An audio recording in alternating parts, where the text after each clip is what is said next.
Out of Tumut, there's trout to be caught, Oh, back again. There we go. caves to be explored, and horse shows to be enjoyed. We'll experience all of those in a coming episode of Travel Oz.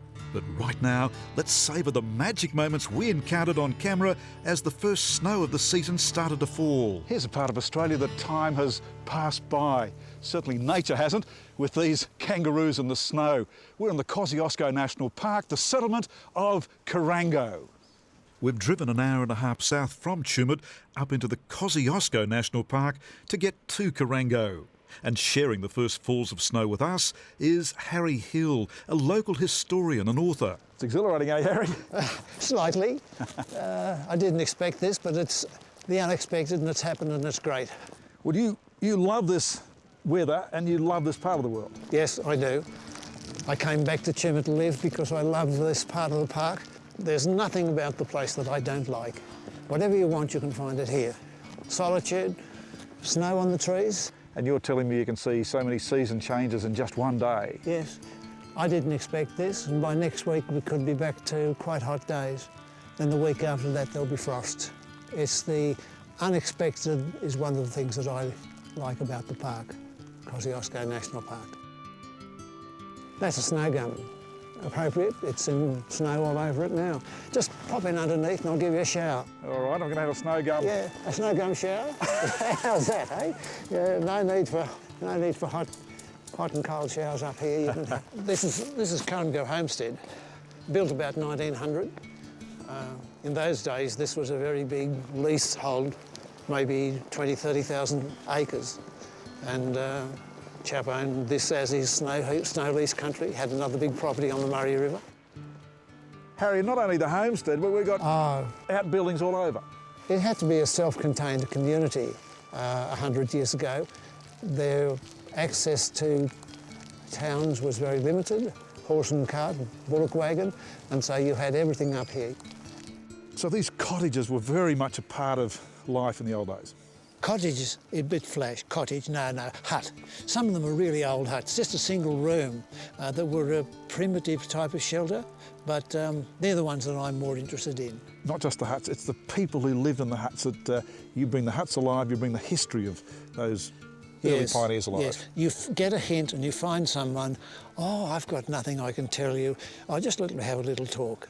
And the little talk turns into 2 hours talk, then coming back the next week for another hour's talk, and then they say, gee, I'm glad I talked to you, because now they can see it in a written form, and with a couple of old photos.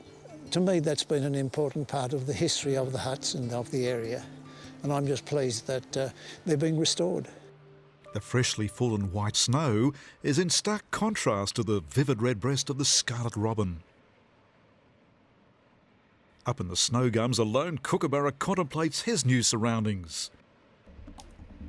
While Australia's biggest pest, descendants of the European rabbits introduced by early settlers, hop blissfully on a snowbank.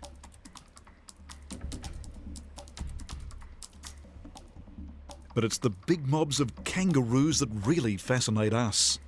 These are eastern greys, best known for their ability to survive in hot and hardy conditions across eastern Australia. So to find them thriving in the freezing cold conditions of the Australian Alps is a surprise. It speaks volumes for their ability to handle a wide range of temperatures and conditions. This early snow has fallen a month before winter officially starts. And while this fall is likely to melt within days, in 4 weeks' time there will be permanent snow on the ground for at least 3 months. Resilient they are, these eastern greys, able to dig deep into the snow to find grass to eat.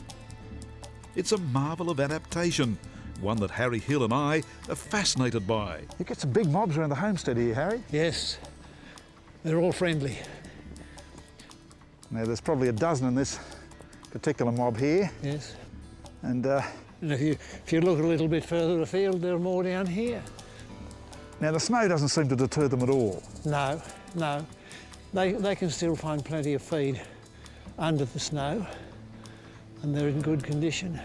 And you're telling me they can freeze. Some of them often freeze in really cold conditions. I've got stories of over a metre of snow, metre and a half of snow, where they was too deep for them to hop, and they were parked underneath trees and their hindquarters froze. Oh dear. Now we've got a good mob, good healthy mob of young eastern grey kangaroos here. Yes. And they don't seem put out by the snow at all. They seem... No, they expect snow every year, and they'd have their winter coat by now. So this is just a brisk little morning for them. They're more lucky lovers of nature like us. Yeah. They move quite well on the snow. You think they might slow down, but it doesn't seem to deter them at all. Not here. There's only be 10 centimetres, 12 centimetres. 10 to 12 centimetres of glistening snow on the ground is a perfect coating to explore the region south of Grainger by horseback. Just like the trout fishing, limestone caves and horse show, we'll enjoy this experience in a later edition of Travel Oz.